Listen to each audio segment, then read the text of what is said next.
Okay, so what I want to do is explain to people what's going on, because a lot of y'all don't understand. You've been seeing my building in the news for probably about a year and a half now. Me in the news for different things, and a lot of people think like it's the way my building look. Even some of the articles where they say, it's been an eyesore. Listen, that's not the reason. See, the media controls 85% of the population with headlines, especially the percentage of the population who don't have much education. They're not really educated, so they just go. They're not the type of people to do any research, try to find out what's going on. They'll read a headline, that's what they're going with.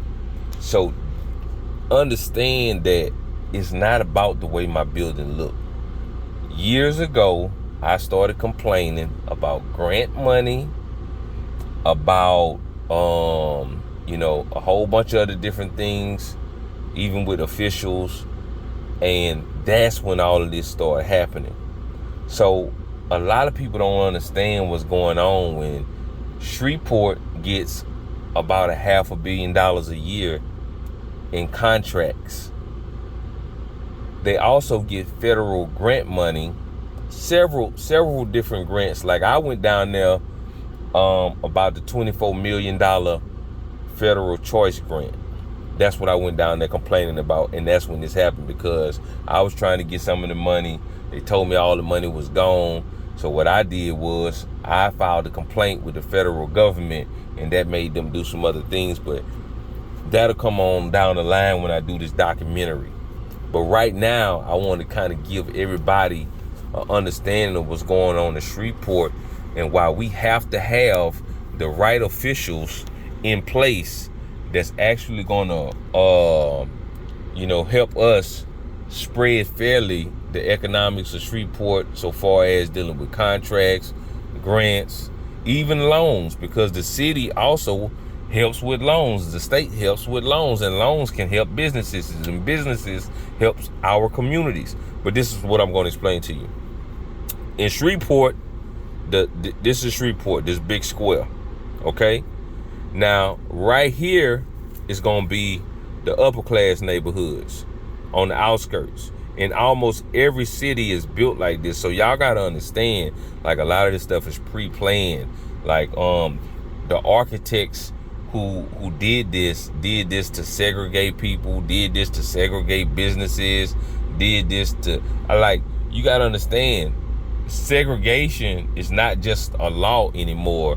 It's finances. If you don't have the money to stay over here, you can't live over here. If you ain't got a certain, and then, all this stuff play a lot of part in education and different things like that, because, it's very few people who gonna live in the upper class with very low education. So now they can segregate you and put you in one of these hoods. So anyway, let me get back to the point. Right here would be middle class. So this would be middle class. This would be your Southern Hills, in different places like that. Then we go to the hood. We're gonna have Queensboro, that's a hood, Stony Hills, Cedar Grove, West Side, Cedar Grove, Sunset, and I'm just giving y'all some examples. We'll make this Motown or whatnot, so I'm just giving y'all an example now, so just follow me. Now, the entire Shreveport is going to be split up into different districts. So you got District A, B, C, D, E, F, G, and when you split the entire Shreveport up into districts, each district has its own city council. Now, a lot of y'all think of a city council, you think of like, oh, the grass needs to be mowed by the street, or some trees need to be cut down. But see, it's way much more than that.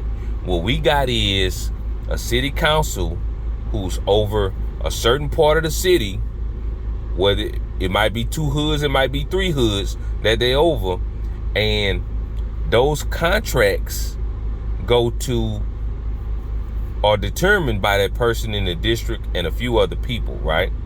But mostly every city is going to go with what their city council say, or what their city council recommend. Now, you do have a few other positions involved, but the focus is on the city council. So if your district, and you live in, let's say you live in Cedar Grove, right? And Cedar Grove got $30 million allocated to it a year. Your city council is over that $30 million. I'm just giving you an example now. Now, let's say, for instance, if out of that $30 million, 1.5 million is for cutting the grass, cutting down trees, tearing down houses, cutting abandoned houses, yards, boarding up abandoned houses, picking up trash in the street, and different things like that. Well, this person is going to determine who get those contracts. Okay? So your city council going to determine who get those contracts for your hood, and it ain't going to be you. I'm going to tell you that right now again. I hope you understand. It ain't going to be you. Okay? So that's why it's very important that you get the right city council in there. So when those contracts come up, you can go up there and you will have a fair share at that $30 million that was in your hood. Right? Now, let me show you how this $30 million is going to help your hood. Okay. Let's say, for instance, if you get a $1.5 million contract. Your hood is predominantly black, the people you know around you, people you grew up with. It's a good chance you're going to hire a lot of those people, right? When you hire a lot of those people and you give them careers and not jobs, a career that's starting off at, at least, let's just say a low career, $30,000 a year, right? That $30,000 a year can help somebody become a home owner, become a car owner, in a very short amount of time, save up more money to build more assets, such as even something as small as a riding lawnmower. People don't look at that, but I mean, a brand new riding mower, $3,000-$4,000, that's an asset. So it can help people buy several assets, and now the community builds up. Other houses in the neighborhood that was run down. Maybe their grandmama owned it. At one time, they didn't have enough money to fix it. Now they got the money. They go back and fix the house. Maybe they move in another family member. Maybe they rent it out, turn it into an asset. Whatever the case may be, that's what happens. So this is what you got to understand. Besides the contracts, let's say, for instance, okay, I just told you Shreveport got $500 million in contracts a year.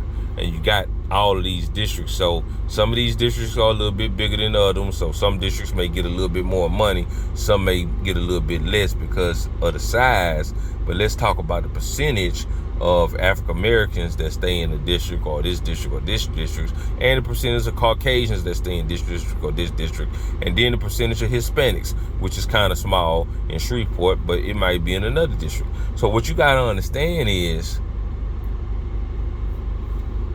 black people at this moment, or this $500 million, aren't even getting 10% of this money. Okay?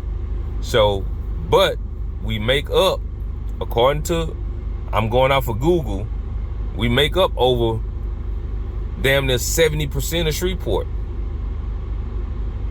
So we 70% of the population, but we only getting, we not even getting 10% of the contracts. Now that's the contracts. I'm gonna put that down here. Okay? Contracts. City contracts. And then you gotta understand, besides city contracts, you got state contracts and federal contracts for the city of Shreveport. But Shreveport gets $500 million in contracts itself. That ain't got nothing to do with state. That ain't got nothing to do with federal. Now let's talk about grants. Okay? Which is why they mad at me. Okay? So now, what about the grants? What's the percentage of grants we getting here? Well, I'm gonna tell you something. I got the paperwork to prove it because I done requested it publicly, and I can tell you right now, it's a lot of businesses downtown and around, and they got millions of dollars in grants, $300,000, $400,000. And I went by after I got the paperwork, I went by their businesses just to look at them to see. None of them was struggling. None of them needed the money. Okay, they already had big buildings and big marble floors and everything in their buildings, and they still get the money.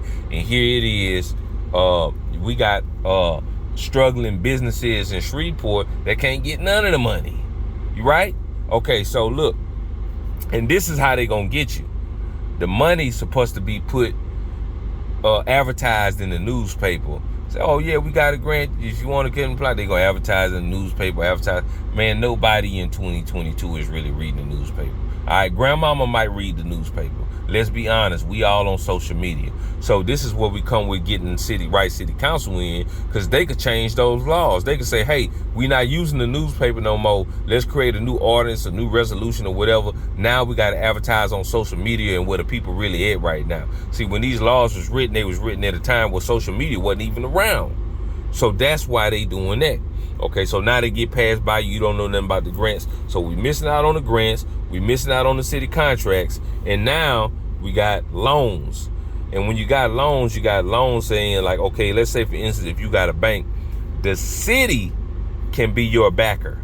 Meaning the city will say, hey, he need a $250,000 loan to start his business. The city of Shreveport will back 80% of his loan to your bank. So if you default on that, the bank is going to get paid from the city 80%, and they're using tax dollars to pay that. Why are they doing that? Because if the city helps you create a successful business, what do you got to do? You got to pay taxes. So if you got $250,000 from them, but you finna be in business for 30 years, you're gonna make millions of dollars and you're gonna pay millions of dollars in taxes. That $250,000 loan was nothing. They'll happily give you that as long as you're gonna be successful. So they'll take a chance on you. Okay. Now this is just part one. I'm already 12 minutes in, man. I just want people to understand what's going on. If you want to know how many people got grants, it's public information. Go down to the city of Shreveport, talk to the city attorney, and request for free public information of the grants, loans that people got. Say you want all of it. Just tell them you want all of it. They say, well, who is for? No, I want all of it. I want everything in the past year or 2 years. All right. So start finding out, start doing research, man. And you know, one thing I done learned is we can't control the 85% of people who don't have education, who ain't trying to learn nothing, who's stuck in a certain position. They're going to be there forever, guaranteed, almost. Okay? What we got to do is focus on the people who trying to come up out of that, who trying to learn. You see what I'm saying? So I don't even get mad no more when I see people on Facebook with the foolishness, because at the end of the day, I understand them people don't understand nothing, man. I can't argue with nobody who trying to go borrow $1 to go get 2 single cigarettes from the cigarette lady down the street. You see what I'm saying? I can't argue with nobody like that. I can't argue with nobody who's still staying with their mama, their daddy, or their grandpa, and they 30, 40 years old, ain't got a car and riding a bicycle, right? Yeah, I can't talk to them type of people, man. You see what I'm saying? So let them people do what they do, because that's all they're going to do is be on Facebook making jokes, laughing. You know what I'm saying? They barely can pay their car note. If they got a car, they barely can pay their house note. If they got a house, their phone about to get cut off. They using McDonald's Wi-Fi. We all know people like that. Them people like that running packs. That's part of the 85%. This right here is for the 15% of people. That's who I'm talking to. So you can learn something. Now, if you want to learn something, I'm going to give you some free information. All you got to do is hit me up, 318-540-9376. I got a big plan, and this plan going to include some millions. When I'm talking about millions, I'm talking about hundreds of millions. Right here in Shreveport. Big changes coming, I guarantee you. It's a foolproof plan. With or without you. But you better be with me. Join me. GOG.